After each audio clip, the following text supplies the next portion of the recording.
जय जय श्री राधे। ओम नमो भगवते वासुदेवाय। आज हम जन्माद्यस्य की व्याख्या पढ़ेंगे, इसका अर्थ देखेंगे, मूल अर्थ देखेंगे और श्रीधरी टीका से भी लिया है, भागवत तात्पर्य निर्णय से भी लिया है। आइए जानते हैं। जन्माद्यस्य यतोऽन्वयादितरतश्चार्थेष्वभिज्ञः स्वराट् तेने ब्रह्महृदाय आदिकवये मुह्यन्ति यत्सूरयः तेजो वारिमृदां यथा विनिमयो यत्र त्रिसर्गो मृषा धाम्ना स्वेन सदा निरस्तकुहकं सत्यम परम धीमहि। आइए इसके विषय में जानते हैं। छंद है शार्दूल विक्रीडितम और आप सब जानते हैं मंगलाचरण किया है। श्री वेदव्यास जी ने श्रीमद् भागवत का मंगलाचरण है, सभी विद्वान सब जानते हैं। तो आइए जानते हैं इसके विषय में। तो सबसे पहले एक शब्द आता है जन्माद्यस्य। इसकी हम संधि विच्छेद करेंगे। संधि विच्छेद होगा जन्मादि अस्य। अस्य अस्य यानी अभी अर्थ हम बाद में देखेंगे, पहले कर लेते हैं। तो अस्य जन्मादि, इसका अर्थ हो जाएगा अस्य जन्मादि। अस्य मतलब कस्य, बोले जगतः, इस जगत का। बोले क्या, बोले जन्मादि। जन्मादि का तात्पर्य है जन्म पालन नाशः। जन्म पालन नाशः, ये हो गया जन्मादि का अर्थ। जन्मादि का तात्पर्य होगा जन्म पालन और नाश। अस्य जगतः, इस जगत का जन्म पालन और नाश। ठीक है। आगे एक शब्द आता है यतो। यतो का तात्पर्य यतः। ठीक है। तो इस जगत के जन्म पालन और नाश मतलब जन्मादि यतः, जिससे होते हैं। किससे होते हैं, बोले भगवतः सत्यात्। क्योंकि यहाँ सत्य की सत्य का बंधन, उसको नमस्कार किया गया है, इसलिए यहाँ हम सत्यात् ही ले लेंगे। भगवतः परमेश्वरः, जिस परमेश्वर से इस जगत की स्थिति और जन्म पालन और नाश हो जाता है, वही परमात्मा। वही परमात्मा कौन सा है, जिसको तैत्तरीय उपनिषद में कहा है कि यतो वा इमानि भूतानि जायन्ते येन जातानि जीवन्ति यत् प्रयन्त्यभिसंविशन्ति तद् विजिज्ञासस्व तद् ब्रह्मेति। वो ब्रह्म कैसा है, बोले वो ब्रह्म है कि जिससे ये इस जगत के सभी प्राणी जन्म लेते हैं और जन्म लेने के बाद उसी में जीते हैं, और यत् प्रयन्त्यभिसंविशन्ति, प्रयाण करते हुए उसी में प्रवेश कर जाते हैं। तद विजिज्ञासस्व, उसी को जानना चाहिए, वही ब्रह्म है, ऐसा। ठीक है। अच्छा जी, तो वो कैसा ब्रह्म है, तो बोले कहते हैं कि वो कैसे व्याप्त है संसार में और कैसे अपना कार्य करता है, उसको बता रहे हैं कि बोले अन्वयाद इतरतः। यतः अन्वयाद इतरतः। थोड़ा बहुत व्याकरण का अगर यदि जिसको ज्ञान होगा वो समझ लेगा कि यहाँ अन्वयाद और इतरतः दो चीज़ें दी हुई है। तो वो परमात्मा अर्थेषु मतलब आकाशादिषु कार्येषु, कार्य ये रहा। इनमें मतलब वो सृष्टि में कैसे व्याप्त है, बोले ऐसे है। अन्वयाद और इतरतः दो तरीके से वो यहाँ इसमें संबंधित रहता है। कैसे, बोले अन्वय कहते हैं संबंध को, अन्वय कहते हैं संबंध को, और इतरतः कहते हैं व्यतिरेक को। व्यतिरेक का तात्पर्य है कि उससे पृथक रहते हुए भी। कैसे समझते हैं कि देखिए, जैसे कारण है और कार्य संबंध है। यहाँ पर कारण और कार्य, किसी भी कार्य का कारण होता है। अगर ये पूरा संसार अगर कोई है तो इसका कारण भी होगा। संसार कार्य है और कारण ईश्वर है। तो अन्वय रूप से मृत सुवर्णादिवत संबंध है परमात्मा का, यानी कारण रूप से विद्यमान है। जैसे मृत सुवर्णादिवत, जैसे मिट्टी से घड़ा बनता है और सुवर्ण से मृत कुंडल आदि बनते हैं। तो मृत यानी मिट्टी है, वो हो गया कारण, और घट जो है वो हो गया कार्य। तो घट को वास्तविकता में अगर हम कारण मानने लग जाएंगे, क्योंकि घट जो है वो कारण नहीं हो सकता, परंतु उसका जो घट का स्वरूप है वो कारण नहीं है, परंतु वस्तुतः उसमें छुपी हुई जो मिट्टी है वही कारण है। तो इसलिए कार्य रूप से अगर हम देखेंगे तो उससे पृथक है, क्योंकि कार्य रूप में भगवान नहीं है, कार्य रूप में वो कारण रूप में ही विद्यमान है, इसलिए कार्य रूप से पृथक है। क्योंकि भगवान कोई घट नहीं है, मृत है, मृत के समान बताया कि कारण रूप से भगवान है। इसलिए दोनों का ही अर्थ यहाँ हो जाता है कि जैसे सोने से कुंडल बनता है, तो वास्तविकता में कुंडल क्या है, एक आकृति विशेष है बस, और कुछ नहीं है, बाकी तो सोना ही है। चाहे उसका कुंडल बना लो, चाहे कुछ भी बना लो, हार बना लो, कंकड़ बना लो, कुछ भी बना लो, तो सब उसी में है। तो इसका अर्थ क्या हो गया, बोले अनवयाद मतलब आकाशादिषु कार्येषु अर्थेषु भगवान कैसे व्याप्त हैं, बोले कारण रूप से कारण रूप से विद्यमान है, और इतरतः कार्य रूप से वो अविद्यमान भी हैं। ऐसा आगे चलते हैं, आगे अर्थ करते हैं। अभिज्ञः, वो परमात्मा कैसा है उसके स्वरूप का वर्णन कर रहे हैं। बोले अभिज्ञः सर्वज्ञः सर्वं जानातीति, सर्वज्ञः, ठीक है। और आगे कहते हैं स्वराट। हाँ, स्वराट का तात्पर्य है स्वतः सिद्ध ज्ञानवान है, जो स्वेन प्रकाशेन राजते न चान्यापेक्षासौ, जिसको किसी की अपेक्षा नहीं है, वह स्वयं अपने प्रकाश से प्रकाशित होता है, जिसको किसी के प्रकाश की आवश्यकता नहीं है। क्यों, यहाँ पे दिया है श्रीमद् भागवत में एक लीला कथा आती है कि जब ब्रह्मा जी को अत्यंत मोह हो जाता है, तब भगवान के गाय बछड़े इत्यादियों को लेकर के वो चले जाते हैं। तब भगवान को उनकी सृष्टि की अपेक्षा नहीं थी, इसलिए भगवान ने स्वतः सृष्टि करके उनको बता दिया कि मुझे तुम्हारी इस सृष्टि की कोई आवश्यकता नहीं है, क्योंकि मैं कारण हूँ, मैं कार्य नहीं हूँ।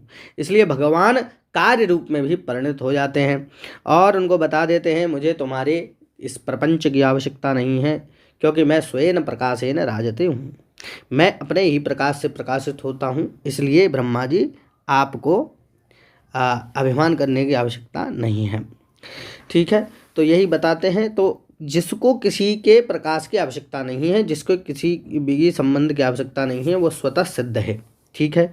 अच्छा, अब वो परमात्मा उनकी बता रहे हैं, वो सिद्ध ज्ञानवान कैसे हैं, ज्ञानवान की व्याख्या बता रहे हैं। बोले तेने, तेने मतलब विस्तारितम, तनु विस्तारण धातु है, मतलब प्रकाशितम, प्रकाशित किया। बोले क्या किया, बोले ब्रह्म, ब्रह्म मतलब वेद ज्ञान, वेद ज्ञान किसको किया, बोले वेद ज्ञान किया आदि कवये ब्रह्मांडम, ब्रह्मा जी को उन्होंने क्या किया, बोले स्नेहात मनसा मतलब मन से ही पूरा वेद ज्ञान ब्रह्मा जी के हृदय में प्रकाशित कर दिया।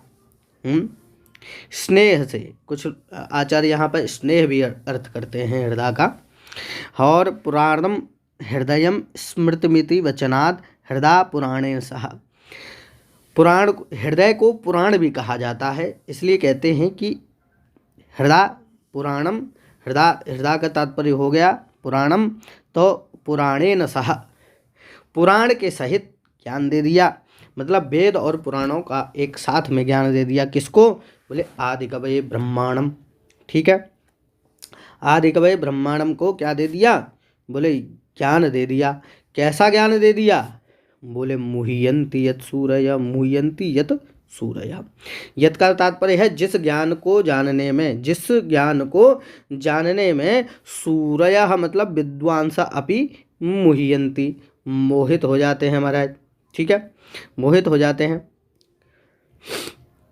कैसे मोहित हो जाते हैं, बोले विद्वान कैसे मोहित हो जाते हैं भैया, बोले तब बता रहे हैं विद्वान ऐसे मोहित हो जाते हैं कि बोले तेजो वारि मृदाम यथा विनिमयो, जैसे तेज में वारी, तेज में जल का और जल में मिट्टी का भ्रम हो जाता है, ठीक है, वैसे ही विनिमय हो जाता है। मतलब जैसे मृग मरीचिका के माध्यम से बता रहे हैं।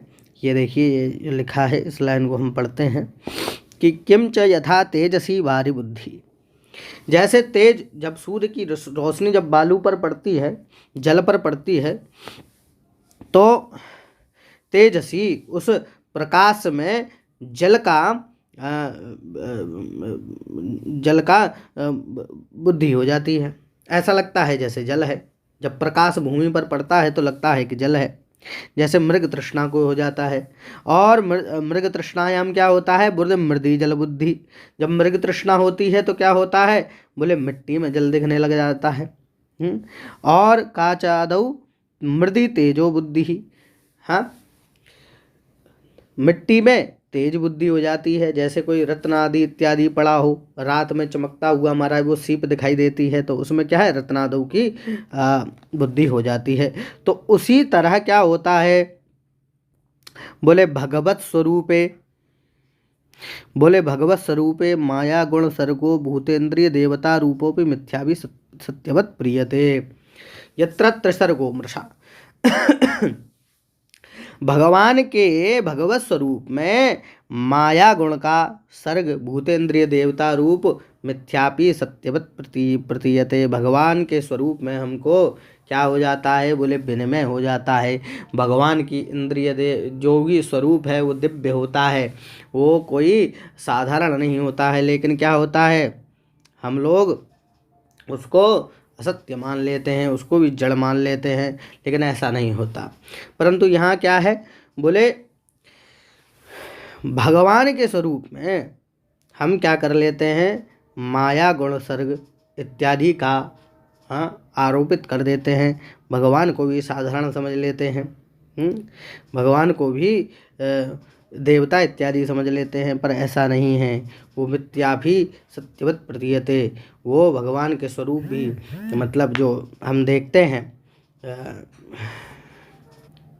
माया निर्मित मान लेते हैं, परंतु ऐसा नहीं है। मायातीत है भगवान, इसलिए उनके स्वरूप में माया का आरोप करना ये मिथ्यापि हमें जो असत्य है वो भी सत्य लगता है, और सत्य को हम असत्य मान लेते हैं। ठीक है, तो प्रतीयते किम च स्वतेजसा सदा निरस्तकुहकम। और क्या कर रहे हैं? बोले त्रिसर्ग बता रहे हैं। त्रिसर्ग बता रहे हैं। त्रिसर्ग क्या है? कई आचार्यों ने अलग अलग इसको बताया है। क्या है? बोले जीवेश्वर जड़ानाम सर्गः। जीव, ईश्वर और जड़ का जो सर्ग है वही त्रिसर्ग है। और श्रीमद् भागवत के मूल अर्थ में दिया है जागृत स्वप्न सुषुप्ति, 3 अवस्थाएं दी हैं। तेजो वारि मृत इति, ये तीनों में कुछ लोग मानते हैं। ठीक है, तो ईश्वर सर्ग क्या है? ईश्वर सर्ग को जानते हैं। एकस्य तेजसो बहुत्ववद ईश्वर सर्ग। एक का ही परमात्मा का अनेक रूपों में भासना ही ईश्वर सर्ग है। वारी निमित्त प्रतिबिंब वज्जीव सर्ग। वारी के निमित्त जो प्रतिबिंब दिखता है वही जीव सर्ग है, जिसमें वो भटकता रहता है। मृदो घटाधिवत अव्याकृता जड़ सर्ग। और मृद और घटाधिवत अव्याकृत जो है वो जड़ सर्ग है, जो कि मृद में से जब घट बन जाता है तो वास्तविकता में वो मृद ही रहता है, लेकिन वो जड़ रहता है। घट क्या है? जड़ है, उसका कोई अपना अस्तित्व नहीं है। घट फूट जाएगा तो वो मिट्टी में मिल जाएगा, उसका कोई अस्तित्व न आगे है न पीछे कोई रहेगा। अब आगे बता रहे हैं कि वही अमृषापि मृषा भवति। इस माया सर्ग को सत्य जान लेते हैं और परमात्मा की लीलाओं को असत्य जान लेते हैं। यही सबसे बड़ा एक अमृषापि मृषा भवति। तो क्या करते हैं भगवान आकर के फिर क्या करते हैं? भगवान करते हैं बोले स्वेन धामना तद्धामना स्वेन तेजसा निरस्त कपटम। वो अपने तेज से प्रकाशित हो करके जब अवतार लेकर के आते हैं और उस ज्ञान को जब देते हैं, तब क्या करते हैं? अपने तेज से, उस तेज से क्या करते हैं? बोले निरस्तम कपटम, कपट को हटा देते हैं और ज्ञान को प्रकट कर देते हैं, अपने स्वरूप को प्रकट कर देते हैं। सत्य के बारे में कहा है कि सत्य क्या है? बोले सत्य को होता है निर्दुख निरतिशय आनंदानुभव स्वरूपम। जो दुख से रहित है, नित्य है, निरतिशय है, निर्दुख है, उसमें दुख का कोई भी भाव नहीं है। हमेशा दुख का अभाव है, मतलब परम सुख को देने वाला है। और ऐसा नहीं है कि कोई काल तक सीमित है, बोले नित्य है और निरतिशय है, अत्यंत है, मतलब बहुत ज़्यादा है, अनंत है। और आनंदानुभव स्वरूपम, आनंद अनुभव में आनंद के स्वरूप वो सत्य परमात्मा है। उसी को क्या है, परम। परम का तात्पर्य है संपूर्ण गुणम, ये शाम संपूर्ण गुण हैं जिनमें, ऐसे परम सत्यम वयम धीमहि, वयम मतलब सशिष्याः, धीमहि मतलब ध्यायेमः। श्री व्यास जी कहते हैं कि हम सभी सशिष्यों के साथ में, सभी शिष्यों के साथ में, आप सभी के साथ में हम उस सत्य स्वरूप परमात्मा को ध्यान करते हैं, उनका ध्यान करते हैं। हाँ, तो ये अर्थ हम लोगों ने समझा। मैं समझता हूँ कि यहाँ तक आपको समझ आया होगा। और तब तक के लिए आपको नमस्कार।